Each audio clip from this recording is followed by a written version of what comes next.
All right, what is going on, my friends? We got another pickup here. It looks like at a CarMax of all places, which is pretty dope. We'll see if we got a reaction or a ride along. Stay tuned. Well, how's it going? Hi, how are you? Pretty good. Just push in on the little white dash mark and you can grab it. Just push in on that white dash mark on the, above the door there. Above? To the back where your hand is. Little white dash mark. Oh. Push in. There you go. Perfect. Just like that. What's up? Reminds me of a comic books in the 60s. Right? Oh, yeah. Yeah, it definitely has those vibes. There's a Superman comic book called The Bizarro World. Yeah, yeah, yeah. And the Earth was square. Yep. And all the people were like upside down and inside out.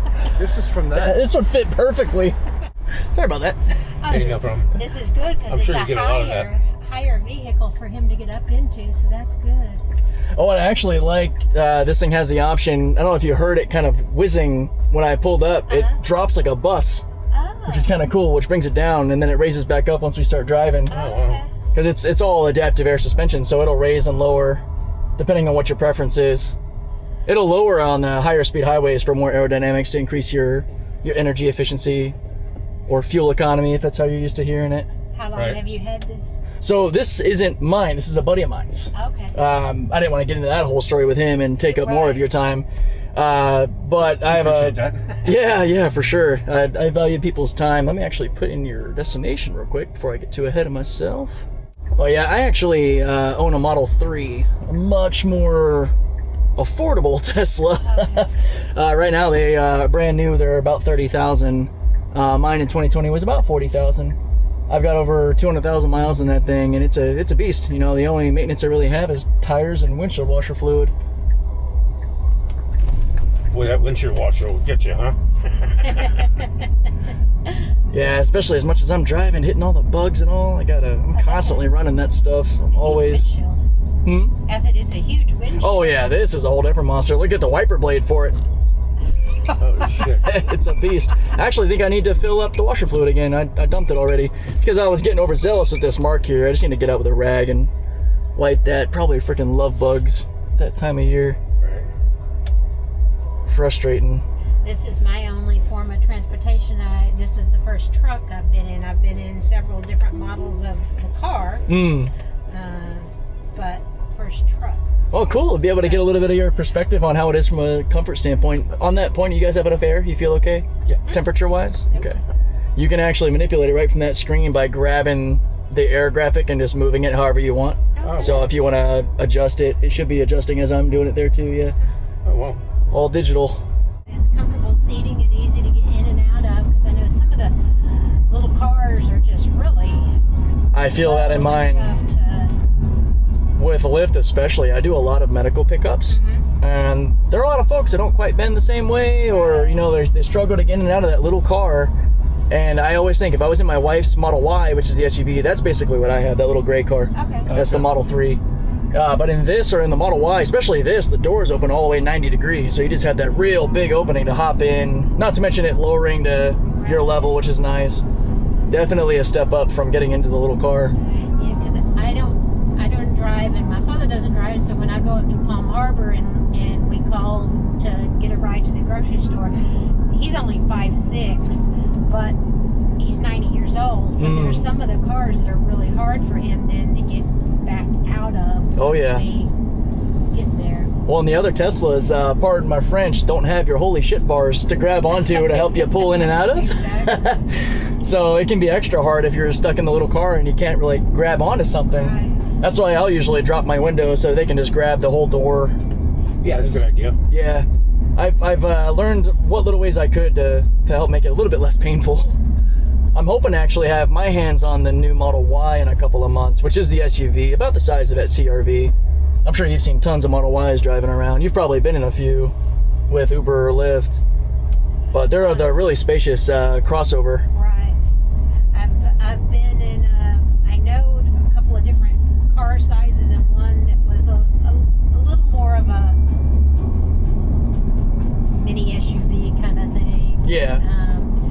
And because one of the drivers was new to it, and so he was showing me all the, like, where the the Christmas screen where Oh, yeah. is like reindeers. Yep. Santa. You can do the Rainbow Road, reindeer, all kinds of little fun, quirky stuff in these. I used to love whenever, and I'll still do it occasionally if I have a family with some kids in the car, I'll hit the little whoopee cushion. Oh. That makes the seat fart, which is really funny because they lose their minds. The kids go crazy. Yeah, these are really fantastic for this line of work too, with just the lack of maintenance, the comfort, the low cost to operate. I mean, I fill up my little Model 3 for like $12. This one's a bit more expensive to fill up. A full charge in this can get me up closer to like $30, And 35. How many miles can you go? Real world, probably right around a 300-mile range. So you go 300 miles for $30? About so. Yeah. That should be about how it equates. 300 miles for about 30, 40 bucks. Now, that's with supercharging too, which is more expensive. I'm able to charge at home in my car, which residential costs are definitely cheaper. And we can actually, through our Tesla app, it's kind of nice. You can go into your car and actually schedule when you want it to pull energy. So like my wife's Model Y, and your stuff's all on your phone. So I can see her car, I can see my car at home, and of course this Cybertruck I'm in now, it's your key, it's everything. And you can schedule when it pulls energy. So I have our car set to start pulling at midnight when it's at the maximum discount, and it stops by 6 a.m. So we're maximizing our reduction in cost by charging when it's, Sure. I don't know, like what, 7 cents per kilowatt at that point?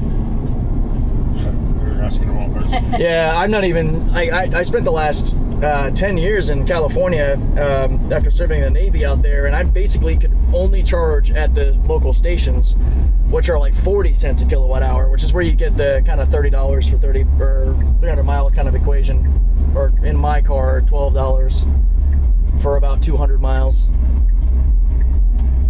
You lose a bit of your efficiency just being in a bigger brick of a vehicle like this, but it's still pretty impressive. I get around quite a bit before I have to worry about charging. And if you really geek out with it, you can see all the data on it. Energy consumption, what's going from your climate, your battery, elevation changes, all kinds of stuff if you like the data side. It's nice that it has a real-time Is that blood ongoing pressure picture. monitor? Pretty much, yeah. It seems like it. And being in this thing's extra fun because it's such a big, weird, kind of crazy thing that it never ceases to have a good conversation with people I pick up. Yeah. They're like, oh my God, I've seen these, but I've never been in one. A lot of people don't know what's a pickup. I take people to the airport and I'll open the tonneau cover and drop the bed, and they're like, what? It's pretty cool. It's a full 6.5 foot bed. Where do you buy these things? There's Tesla stores all over. Right there. Yeah, there's a couple. I think there's maybe 1 or 2 out here in St. Pete. But you'll see these all over the Tesla locations because they're, unlike traditional dealers, they're direct, kind of like getting an iPhone from Apple. You just go straight to Tesla. Mm-hmm. They'll give you the car for like an hour to go drive. There's a deal going on that I'm still waiting for the email to hit me. It hit my wife already, which I almost want to tell her to take advantage of it, to where they're allowing for a 48-hour test drive where you get to live with it for 2 days. Because, I mean, it's no, what am I trying to say here? It's well known in the community that the second you put butts in seats and you get people in and driving and experimenting, that the car pretty much sells itself. You don't really get a whole lot of need for having the whole salesman talk or Right. them trying to go back and forth like your traditional dealer experience. And then the self-driving stuff on that, is it still on all the models, or? It's available in all of them. It's whether or not you choose to buy in, which you can do through a monthly subscription, which is what I do on my car. It's like $100 a month that I can basically rent, kind of like a Netflix subscription, the full self-driving. And you can stop it at any time. Or, you know, if you want to pony up the, I think, $8,000 it is to actually own the tech forever on that vehicle. Unfortunately, one of my big criticisms is there's not a current standing where it transfers with you. It stays with the car. I think since it's software, that's kind of dumb. I feel like if I bought, you know, if I spent $8,000 on self-driving for my Model 3, when I sell that Model 3 and buy a Cybertruck, that should transfer to my Cybertruck. Sure. Which, I mean, most of us think that, but that's just how Tesla rolls. Every now and then, they'll kind of pull a demand lever with that and say, all right, limited time. Right now, if you trade in your car, you can transfer your FSD. I'm like, oh, you sneaky. Okay. Now, literally, could you plug in our house and not touch the steering wheel going to our house? Well, you haven't really been able to see, but since we left CarMax, the truck is actually driving itself. Okay.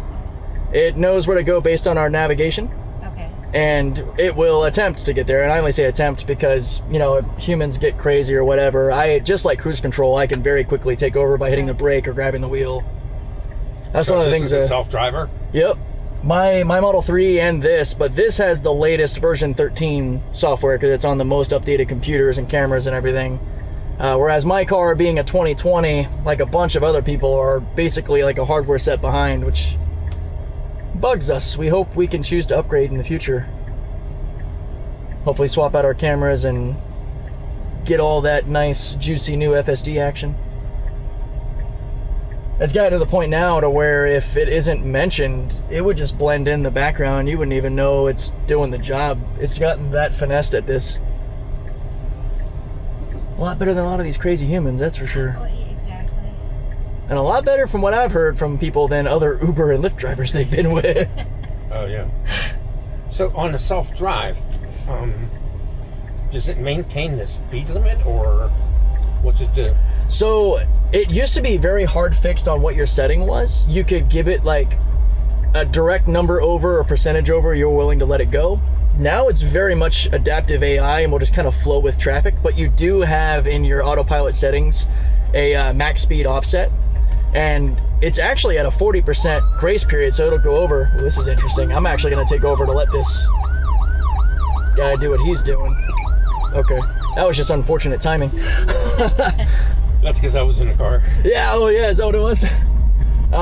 But yeah, basically now it is smart enough that it knows not to go too crazy over the speed limit. We're in the metric system, which is why it looks like we're going really fast, but the miles per hour is here, so we just hit 40. And it'll kind of cruise about 5 miles an hour over a lot of the time. It's pretty intuitive about how it flows. Even to the point where if someone's going slow in front of you, it'll see an opening and actually turn on the turn signal and go around them, you know, speed-based lane changing, which is nice. If you put it in its hurry mode, it can get a little bit overexcited on the highway and get up to maybe 85, 90 if traffic's all flowing like that. So traditionally, I'll keep it in standard mode, which is kind of the best of both worlds. It's not too slow, but it's also not overly aggressive. It's just kind of right in the middle. I actually haven't had that speed issue in this car, though. My Model 3 on the older hardware, when you put it in hurry mode, it really turns into a Floridian, and it's just it goes. Because this is all machine learning now without human coding. It's trained based off of examples of good driving. I said I wouldn't have to nag you. Oh, she's always nagging me about my driving. I didn't used to be so nervous, but I got my car totaled in a parking lot. A guy ran a stop sign, and I was in a Mini Cooper. Oh man, that sucks so bad. He totaled my favorite car in the world I ever had. I had a Mini too. In a parking lot, and so ever since then, I've just been a lot more like Vocal. You know, Yeah. Yeah, because I mean that's a hard hit to take in that little car. I Oh, mean, yeah. It opened all my airbags except one, and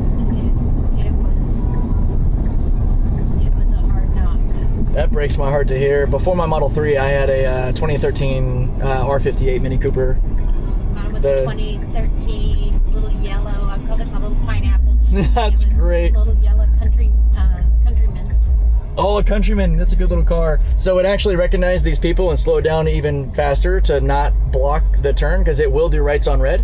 But it notices the people as well, so it stayed off. It actually knows to keep clear in like when you're stopping next to an intersection too. It might actually think this is a no right on red because of the interesting sign there. So what I can do is actually give it throttle to kind of start nudging it forward.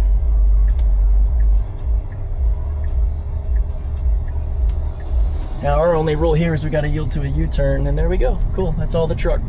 So I basically just gave it a little tiny nudge to say like, no, you can start doing your next move. So Otherwise, it probably would have waited. To learning all the little things to do with it like that. Yeah, I would say so. I mean, especially just your first time giving up control is what I've always called a butt pucker moment. Because you're just like, oh my gosh, like it's almost easier to be a passenger in a self-driving car than to be the one that actually decides to turn it on Right. and give up your personal control of it. Now, I've got well over 2,000 hours of operation on it and experience through several different vehicles, mostly my Model 3, but getting a good bit on this too. So I'm very well attuned to its behaviors. And I've always, even as good as it is, I've always got my hand pretty close. You know, I won't be the one that's abusing it on my phone. I want to always make sure I'm doing the right thing.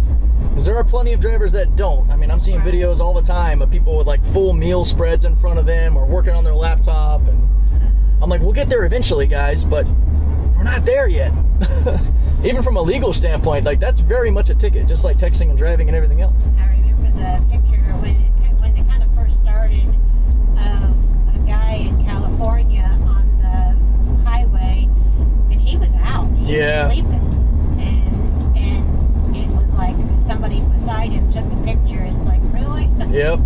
There was a crazy case of a woman in California who was completely plastered and passed out drunk behind the wheel of the Tesla, but it was fortunately in its autopilot mode, and she fell asleep that her hand was on the wheel, providing the weight that at the time was required every now and then for the car to stay in self-driving. Okay. Because it would basically, it's what we call the nag, actually. Right. Every 30 to 60 seconds, depending on your speed, it would have you touch the wheel.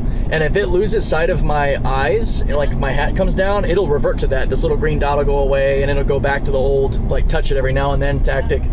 But since she, like, kind of passed out with her hand on it, it satisfied that nag, so the car just kept driving. What ended up happening is it got reported in, and the police were able to get in front of the car and just bring it to a stop. Because it's going to listen, it's going to follow the car in front of it and slow down. Sure. And they were able to take her in. And I just kept thinking, my goodness, imagine if she was not in a Tesla and she passed out. Yeah. And there'd probably be something in the news about either her or others no longer being here. So that was, there's so much good to be had with it. We're just not at the point yet where you should be using it in that manner. Right. It's good that it protected her and allowed the cops to get her, but yeah. Definitely shouldn't do that. Call an Uber. If you're gonna go out and drink, have a DD, call an Uber, call a friend. There's really no excuse now. There's an old Woody Allen movie called Sleeper, and they have these little things that kind of look like a hovercraft Volkswagen Beetle, and they just automatically will pull up like a taxi cab or whatever, and nobody's in it, and you get in, and it kind of knows where you want to go, and it just hovers and zooms where, so it was like one of the first movies I saw with like these little self-driving cars. Yep. It was from probably the 60s or 70s. A lot of forward-thinking ideas. I know in the next month, a lot of us are really excited because Tesla's about to finally take that big first step that people have been wanting them to do for a long time, which is actually unsupervised driverless taxi service, the cybercab idea, the RoboTaxi idea. Mm-hmm. They're starting it out of Austin, Texas, and California, where they're getting pre-approval. And some of the cars, the actual cybercabs made by Tesla, if you get a chance to just look up cybercab, it is a slightly smaller kind of version of the Model Y with no human controls. And it's a two-seater with a hatch. How will it know to pull up like to the right person if you're... So that is a lot of what I'm curious to see, especially as a rideshare driver, because in these apps for Uber and Lyft and such, even aside from just the address, like when you get to your point, just up here as an example, you might have the drop pin, but then I can also see sometimes like a little person icon of like where your GPS physically located. Now, I know that Waymo is already kind of doing this in parts of California, and they should be coming to Miami next year, where they already have a driverless taxi sort of program. My simple answer to your question is that it's going to be on the person to know that they've ordered that car and look for it. It'll probably just stop within, 5 to 10 feet of the person. And they just have to verify maybe a number on the car, or maybe like how I have a phone key for my Tesla, it'll just kind of know like your app, yes, that's the car you're paired to based on proximity, something. There's probably plenty of ways they'll be able to iron that out. I'm curious as to, somebody brought up something really cool today that I didn't think about, was that Waymo sometimes struggles because when people leave their car, they don't fully close the door.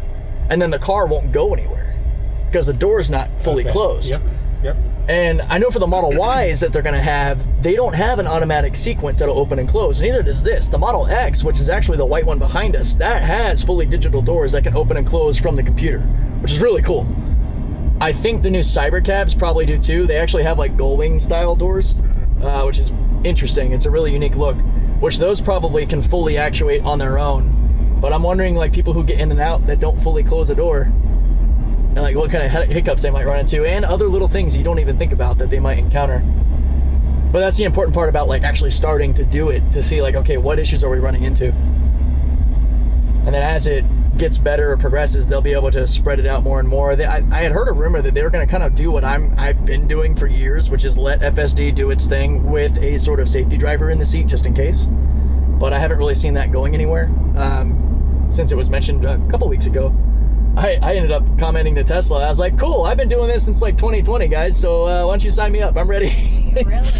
I've got a lot of experience with this part, especially just the conversation and answering questions, because I do love it. You know, to your point, when the guy was asking me at the door, I love doing this and sharing the fun. Work for Tesla. Oh, I've heard that 1.5 million times. I tried to at one point. I was actually a temporary employee for them for a little while.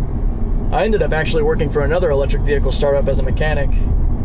It was a cool little company called Archimoto, little 3-wheeled electric trikes that have so much potential. The company just couldn't stay solvent, which really sucked. Were you concerned whenever all this Tesla crap was going on? What, with this political environment and all? No, not at all. I'm not worried about that in the same way that I wasn't worried when everybody was freaking out in a very similar manner just with Elon buying Twitter. It was a lot of the same rhetoric about him being distracted and Tesla's suffering, and there's always one or two people that are crying about the stock when it's still $1 trillion company. It's a lot more perceived panic and problem than actual problem. Fueled a lot by political narratives as well. You know, people have their... People wanted to go and damage them, but when it's... Oh, I know. Regular people that have them. Yeah. You're not hurting who you think you're hurting. You're hurting the people who are making their living off of driving this. And you're actually giving more money to the company you're trying to hurt, because they're now going to have to go take their cars and get them serviced, get them fixed, get them repaired, spend more money with a company that you hate for some reason. There's a whole lot of emotional reaction and not a lot of critical thinking in a lot of those veins, and it's really unfortunate.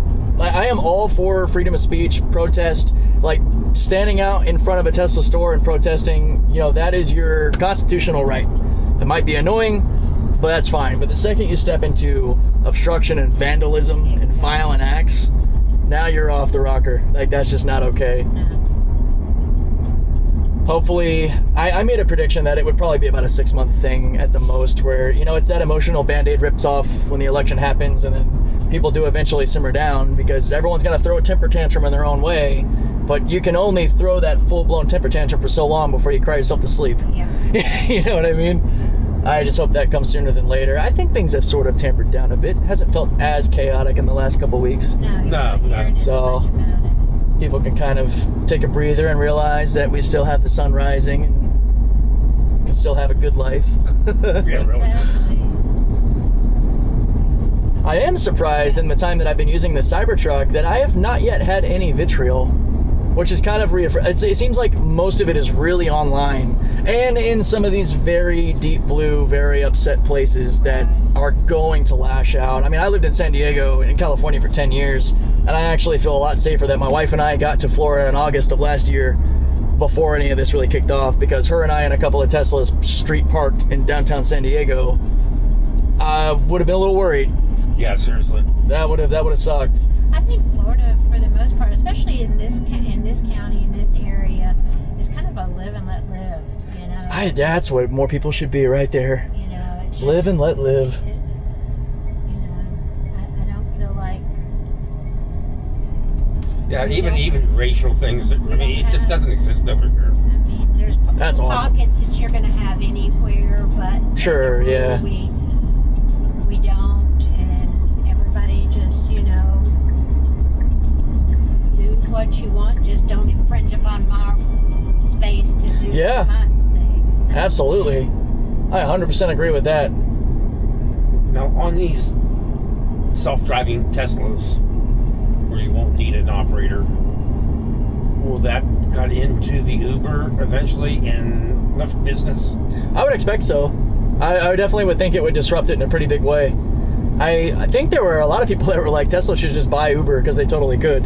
And I don't know how I feel about it.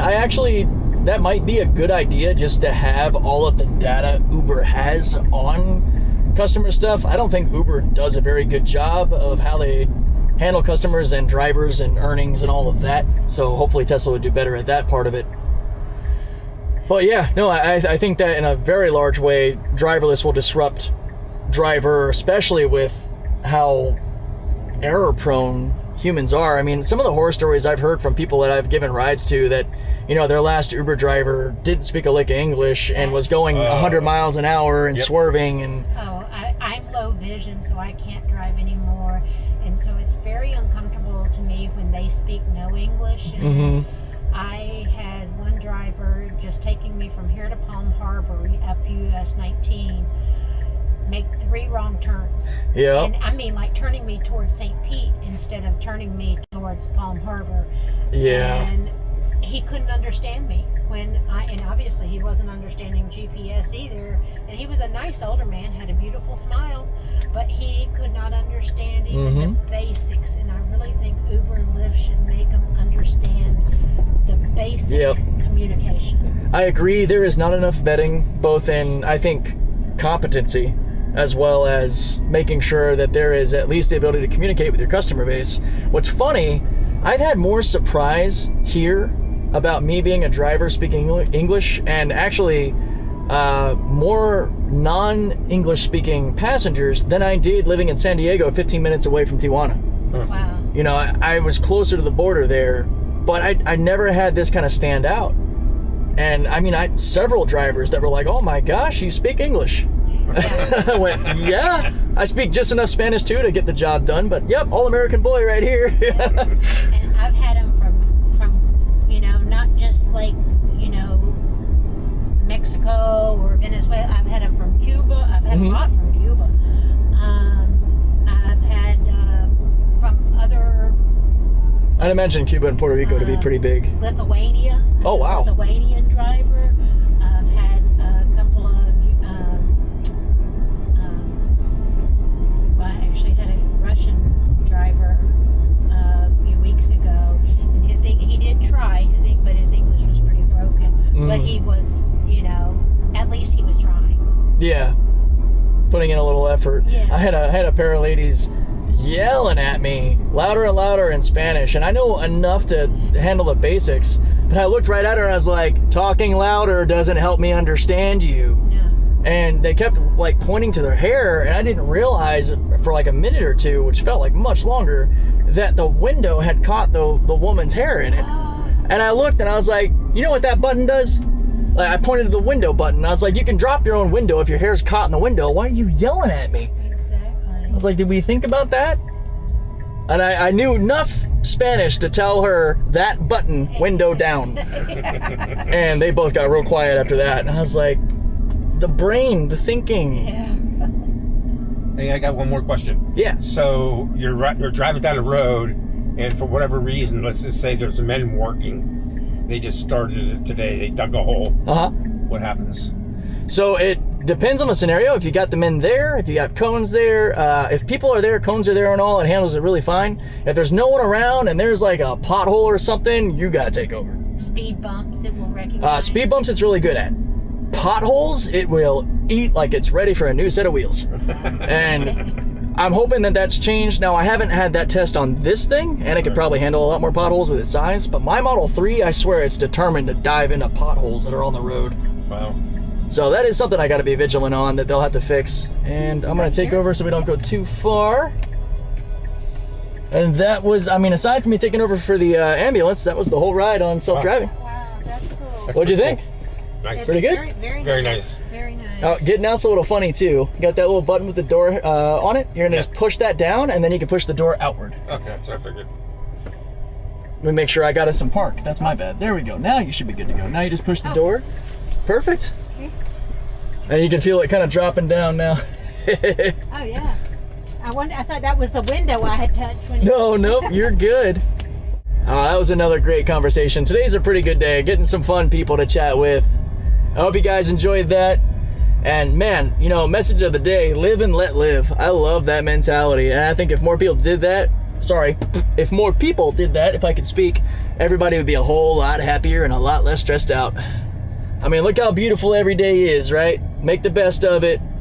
Smile and wave at somebody, you know? Save the yelling for another time. Take care, guys. I'll see you in the next one.